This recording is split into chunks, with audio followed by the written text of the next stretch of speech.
21শে ফেব্রুয়ারির দিন আমাদের শপথ নিতে হবে যে আমরা সবাই শিকড়ের সন্ধানে যাব।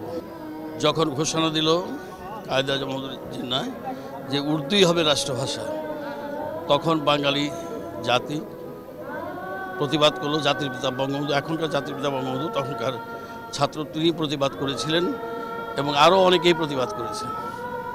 এবং তখন সালাম, বরকত, রফিকেরা বুকে তাজা রক্ত ঢেলে দিয়েছে। আমি মনে করি তখন থেকেই বাংলাদেশের স্বাধিকার আন্দোলন এবং স্বাধীনতার আন্দোলনের বীজ বপন হয়েছে এবং সেই ধারাবাহিকতায় ৬৬-র ৬ দফা, ৬৯-এর গণঅভ্যুত্থান, ৭০-এর সাধারণ নির্বাচন, ৭ই মার্চের ভাষণ এবং মুক্তিযুদ্ধের রূপ দিয়ে আমরা ১৬ ডিসেম্বরে আমরা বিজয় অর্জন করেছি।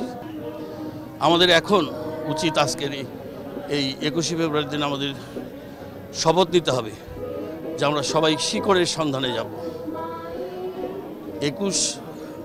৫২ সালে ২১শে ফেব্রুয়ারি যে বীজটি বপন হয়েছিল, আমাদের সবাইকে ফিরে যেতে হবে সেই শিকড়ে।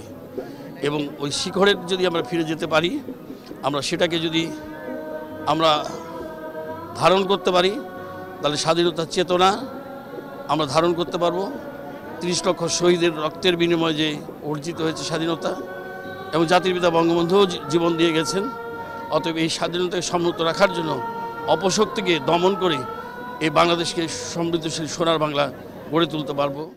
সংবাদ, ফিচার ও অনুষ্ঠানের জন্য ভিজিট করুন সংবাদ প্রকাশের ওয়েবসাইট এবং যুক্ত থাকুন ফেসবুক পেজ ও ইউটিউব চ্যানেলের সঙ্গে।